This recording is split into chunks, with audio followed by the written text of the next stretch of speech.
Салам радиосунда ачык микрофондо байланыш күтөбүз.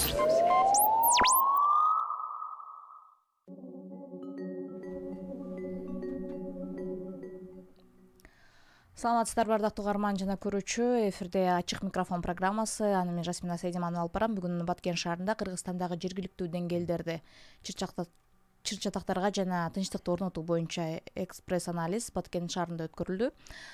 Биз эфирге Эшимбеков Искендер Маданият, спорт жана жаштар саясаты министрлигинин этностор аралык мамилелер башкармалыгынын начальнигин чакырганбыз. Кош келипсиз, саламатсызбы? Саламатсызбы. Анда эмесе маегибизди баштасак, бүгүнкү иш-чара тууралуу айтып берсеңиз. Бүгүнкү иш-чара негизи Бириккен Улуттар Уюмунун өнүктүрүү программасынын социалдык биримдик үчүн мамлекеттик өнөктөштөр жана жарандык коомдун потенциалын жогорулатуу долбоорунун алкагында болуп өттү. Долбоорго иш-чарага айта кетсек, жарандык коомдун өкүлдөрү мамлекеттик жергиликтүү мамлекеттик администрациянын жана жергиликтүү өз алдынча башкаруу органдарынын алдында түзүлгөн коомдук консультативдик кеңештин мүчөлөрү катышты. Жергиликтүү медиа биримдиктеринин өкүлдөрү да катышты деп айта кетсек болот. Чоң рахмат. Кийинки суроомду узатайын. Коомдук консультативдик кеңештер деген кимдер, анын мүчөлөрү кимдер, эмне үчүн эмне жумушту алып барышат? Айта кетейин, мен Маданият, маалымат, спорт жана жаштар саясаты министрлигинин алдында этностор аралык жаатындагы саясатты өзүнүн жобосуна ылайык ишке ашырып келет. Ушул жобого ылайык Маданият борбордук аппаратында министрликтин этностор аралык башкармалыгы ушул этностор аралык биримдикти жана элдин биримдигин чыңдоо саясатын жүргүзүп келет.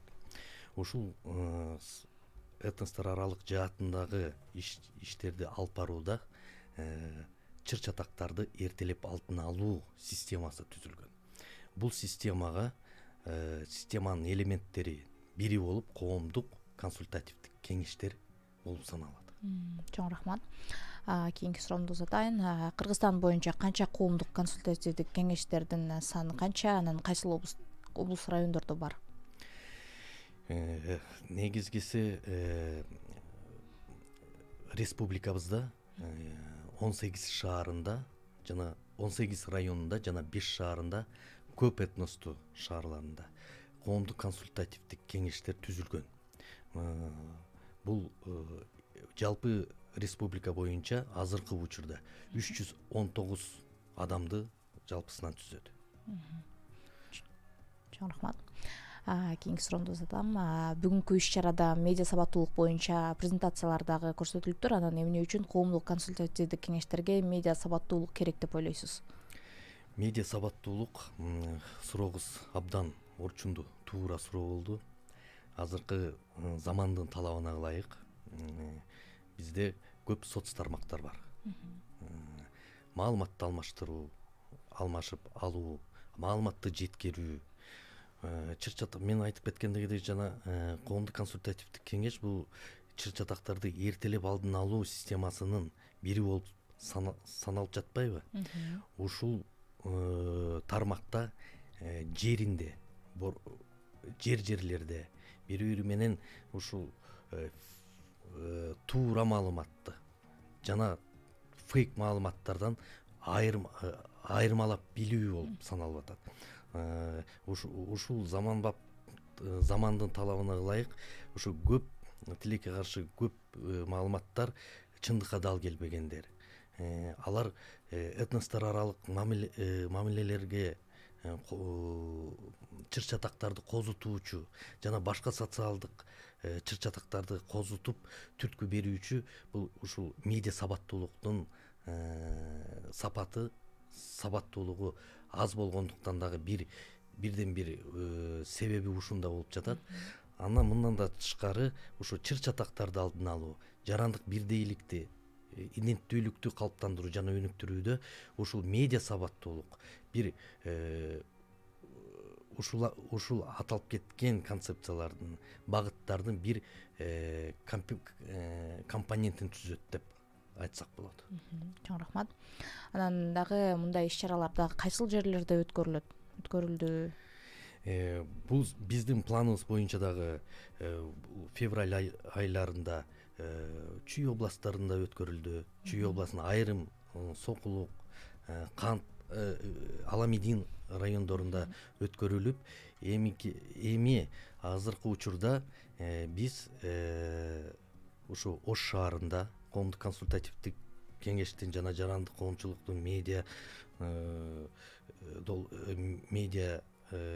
коомчулугунун өкүлдөрүнүн катышуусунда Өзгөн шаарында өткөрдүк. Жалал Абад шаарында өткөрдүк. Кезеги мынакей азыр Баткен шаарында өткөрүп жатабыз. Негизи натыйжасында абдан жакшы мындай жемиштүү иш-чаралардын бири болду деп айтсак, мен жаңылышпайт элем. Чоң рахмат. Бизге бөлүнгөн убакыт да соңуна келип жатат. Мен сизге эркин микрофон берейин. Өзүңүздүн кеңешиңизди айтсаңыз болчу кабыл элем. Негизи биз айтып кетип атпайлыкпы? Этностор аралык чыр-чатак. Негизгисинен адамды жөндөн жөн эле мындай жаман көрүп чыр-чатакка алып келе турган эч бир адамдын оюнда жок. Буга түрткү бере турган бир өзүнүн себептери да болушу мүмкүн. Себептери ар кандагыдай. Ошонун бири эмнеге биз медиа сабаттуулукту мен ушуга акцент коюп жатам, белгилеп. Анткени азыркы учурда бул чыр-чатактарды алдын алуу бул мамлекеттин институттардын гана иштери гана эмес, бул жарандык коомдун дагы биргелешкен бир салымы дагы болуш керек деп. Ошого мен жарандык коомду дагы жергиликтүү жамааттарды дагы жерлерде түзүлгөн комиссия, ар түрдүү комиссия кеңештердин дагы мүчөлөрүн, аттуу баштуу адамдарын, жаш лидерлерин бир чакырып кетет элем. Ушул медиа сабаттуулукту биз жерлерде бир күчөтүп, ушул тармакта биз иш алып барышыбыз керек, биргелешип.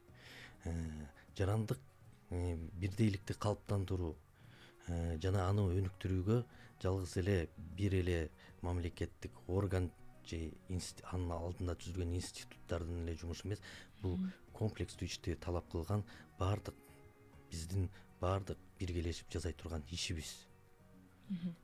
Чоң рахмат, бизге убактыңызды бөлүп келип бергениңизге чоң рахмат. Ишиңизге ийгиликтерди каалайбыз. Ардактуу угарман, бүгүн бизде эфирде конокто Эшимбеков Искендер болду. Чоң рахмат. Кийинки эфирден амандашканча саламыбыз түз болсун.